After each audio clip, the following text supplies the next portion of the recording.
आज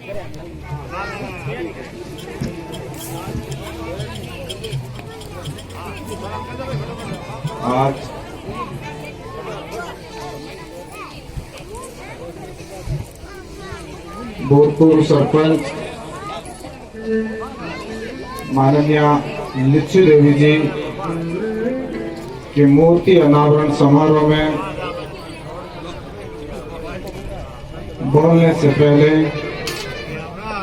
भारतीय संविधान के जनक परम श्री बाबा साहब डॉक्टर भीमराव अम्बेडकर, सामाजिक क्रांति के अग्रदूत महात्मा ज्योतिबा फुले,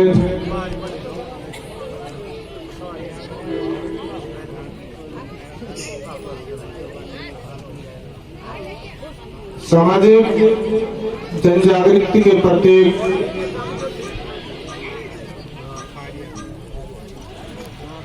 भाई साहब, एक बार इसको रिहर्सल को थोड़ा सा, मेरी इतनी प्रैक्टिस नहीं है कि मैं आपके साथ में कंपेयर करूं। सामाजिक क्रांति के प्रतीक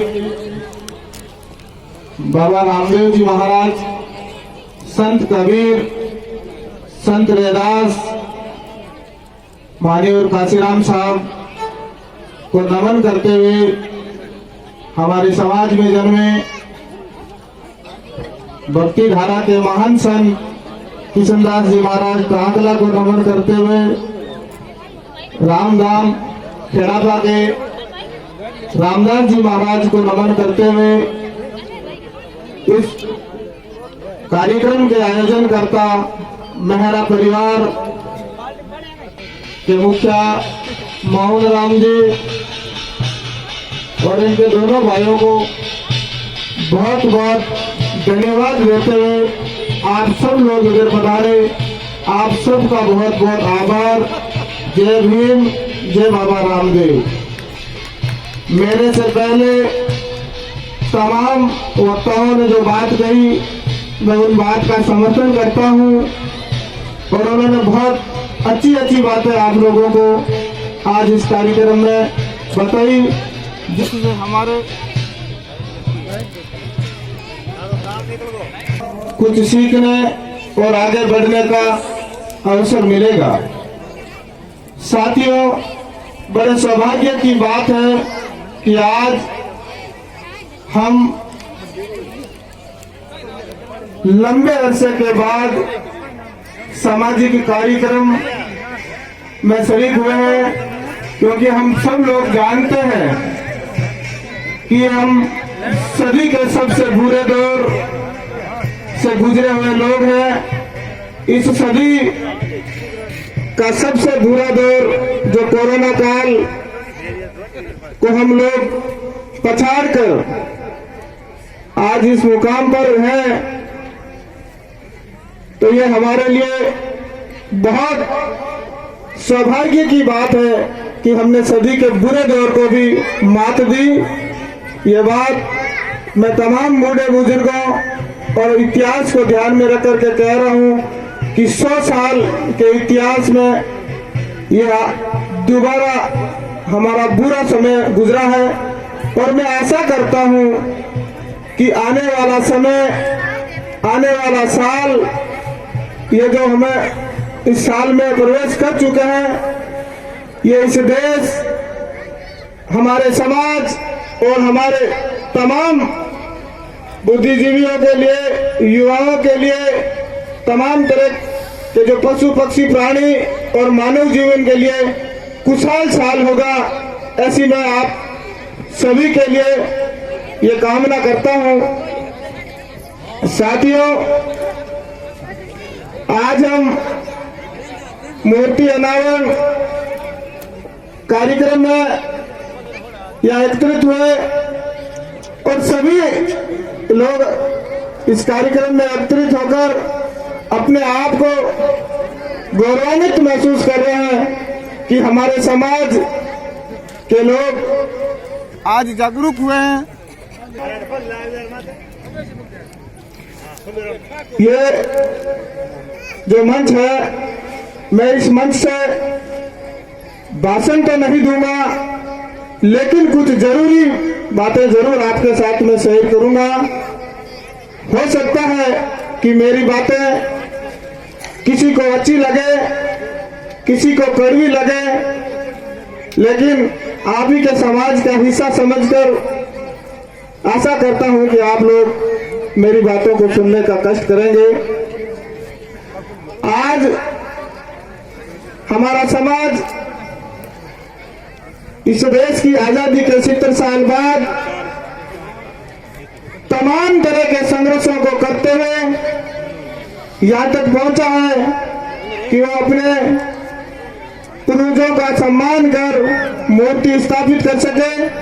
और इसके लिए हमारे समाज के तमाम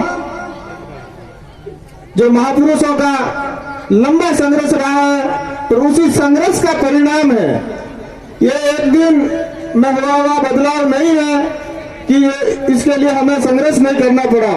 ये बहुत संघर्षों की दास्तां है। बूढ़े बुजुर्ग लोग ये जानते हैं कि मूर्ति तो दूर की बात, मूर्ति के बारे में सोचना भी हमारे लिए बहुत कठिन था, सोच विचार लाना भी हमारे लिए दुर्लभ था। आज हम इस लोकतंत्र के अंदर या स्वतंत्रता और समानता और बंधुत्व की जो बात करते हैं, उसमें परम श्रद्धेय बाबा साहब अम्बेडकर का बहुत बड़ा लंबा संघर्ष रहा है। साथियों, मैं ये समझता हूँ कि हमारे जीवन में चाहे कितना भी छोटा प्रोग्राम हो, चाहे कितना भी बड़ा प्रोग्राम हो, हमें हमारे जीवन का आदर्श बाबा साहब डॉक्टर अम्बेडकर को बनाना चाहिए।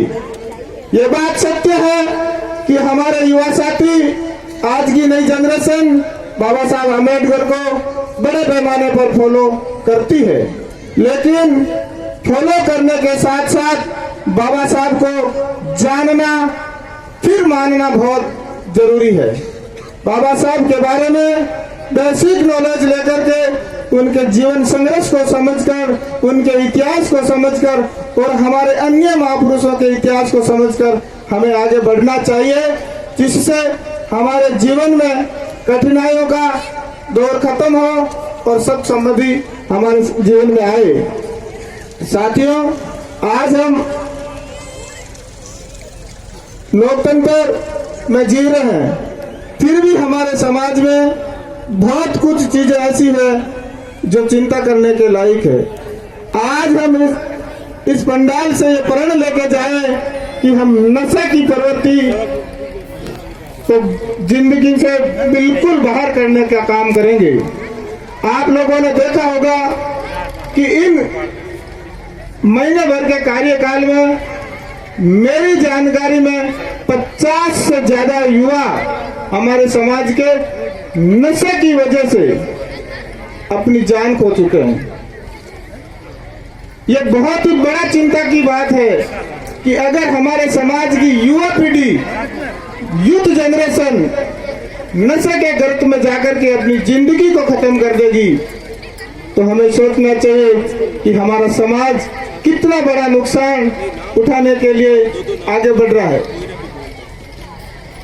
आज मुझे ये बात इस मंच से नहीं कहनी चाहिए, लेकिन ये दर्द है, ये मेरे दिल का दर्द है कि जो बात सही समय पर नहीं कही जाएगी तो फिर उस बात का कहने का अर्थ नहीं रहेगा।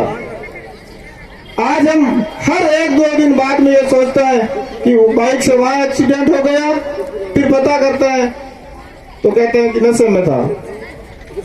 नशा हमारे लिए नाश है और ये हमारे समाज को बहुत बड़े पैमाने पर नुकसान पहुंचाएगा।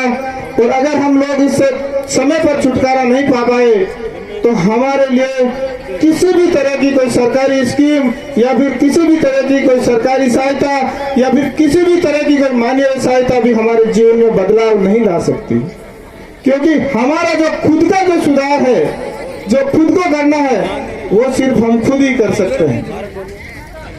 हम लोग देखते हैं कि हमारी मातृशक्ति में भी जो नशे के भाव है, जो गुटखा है, पान है, इसकी लत लग रही है। ये बहुत घातक है जीवन को बचाने के लिए, क्योंकि जीवन बचेगा तो समाज बचेगा, जीवन बचेगा तो आने वाली पीढ़ी बचेगी, और जीवन अगर स्वस्थ रहेगा तो आने वाली नस्लें स्वस्थ रहेगी। आज हम लोग ये सोचते हैं कि हमारे दादा 6 फुट के थे, ये बात करते हैं, लेकिन जब हम बात करते हैं तो कि हम 5 फुट के ही हैं, और जब आने वाली जनरेशन की बात करते हैं तो कहते हैं ये 4 फुट के ही है। इस सब के पीछे हमारा कुपोषण, हमारे खान पान पर ध्यान नहीं देना और नशे की आदत, ये हमें बहुत कुछ नुकसानदायक है। माताओं बहनों में नुकसान, जो नशे का भाव है ये इतना गिरफ्त में लग जाएगा, आप देखोगे कि हर तीसरे घर में महिलाओं का कंटिन्यू हॉस्पिटलों में आना जाना रहता है। और आप जब जोधपुर जैसी बड़ी सिटियों में जाओगे तो आप देखोगे सबसे ज्यादा पेशेंट जो है वो गरीब परिवारों से आते हैं। मैं मेरी बात को ये नहीं कहता कि अमीरों के पेशेंट नहीं आते हैं, लेकिन गरीब समाज से पेशेंट ज्यादा आते हैं, और इसके मुख्य जो कारण है कि हम लोग अपने स्वास्थ्य के प्रति ध्यान नहीं देते। ये हमारा मुख्य उद्देश्य होना चाहिए कि हमारी जिंदगी में हम नशे से दूर रहेंगे, अपने स्वास्थ्य के प्रति सजग रहेंगे और अपनी कर्म के बल पर कर्म मेहनत करेंगे और लोगों के साथ में, इस दुनिया के साथ में आगे बढ़ेंगे। समय आज बाबा साहब अम्बेडकर की हम बात करते हैं कि बाबा साहब अम्बेडकर ने हमारे लिए ये क्या वो क्या। साथियों, हमें बाबा साहब का जीवन सीखना चाहिए कि बाबा साहब ने इतना किया तो उसके लिए उन्होंने कितनी मेहनत की होगी। जो कुछ बाबा साहब ने किया वो मेहनत का ही तो परिणाम था, कोई जादू से नहीं किया बाबा साहब अम्बेडकर ने। जो कुछ बाबा साहब अम्बेडकर ने इस देश के लिए किया वो मेहनत के बल पर किया, कठोर परिश्रम के बल पर किया और अपनी बुद्धि के बल पर किया। इसलिए साथियों, हमें हमारी बुद्धि को बढ़ाना है। बच्चों में ज्यादा से ज्यादा हमें शिक्षा के प्रति बच्चों को आगे करना है, स्वास्थ्य के प्रति आगे करना है। प्रधान जी ने वैसे पहले कहा था कि बाल विवाह को रोकना है, समय की पर्ची मिल गई है, और हमें अपने समाज को आगे लाने के लिए पॉजिटिव सोच के साथ आगे बढ़ना है। मैं कुछ चीजें आपको 2-3 बातें आज इस मंच से कहना चाहूंगा कि एक तो हमारे साथ जो भी कुरीति है, असामाजिक चीजें हैं, जैसे जातीय छुआछूत है, तो इसके लिए हमें खुद आगे बढ़कर इससे छुटकारा पाना है। आज भी हम पश्चिमी राजस्थान में जा रहे थे, वहां पर हमारे समाज के साथ में बड़े पैमाने पर छुआछूत होता है। इस छुआछूत से छुटकारा पाने के लिए हमें खुद आगे बढ़कर के काम करना है कि भाई हमारे साथ में छुआछूत कैसे रुके, हम इस छुआछूत से किस तरह से मुक्ति करें, ये हमें खुद आगे बढ़कर के काम करना है। और अभी वर्तमान समय में इस देश के अंदर किसान, हम सब लोग किसान परिवार से हैं और किसान इस देश के लंबे समय से आंदोलित हैं। तो मेरे आपको एक विशेष निवेदन रहेगा कि किसान होने के नाते, किसान परिवार से होने के नाते हम सब लोगों का उन किसानों को समर्थन करना चाहिए, चाहे मन से करें, चाहे तन से करें, चाहे वह उपस्थिति लेकर करें। आप किस तरह से उन किसानों का समर्थन कर सकते हो जो किसान हमारे हक और अधिकारों के लिए आज 1.5 महीने से जो भी ज्यादा समय से दिल्ली की सड़कों पर बैठे हैं। तो मैं आपसे ये निवेदन करूंगा विशेष रूप से कि आप उनका समर्थन करोगे और इस देश में जो सरकार के द्वारा जो किसानों के हित में 3 काले कानून लेके आई है उनका आप विरोध करोगे। इन्हीं शब्दों के साथ आज एक बार पुनः लिचू देवी जी को श्रद्धांजलि अर्पित करते हुए इनके परिवार को बहुत बहुत धन्यवाद देते हुए आप सबको बहुत बहुत साधुवाद। जय भीम, जय भारत।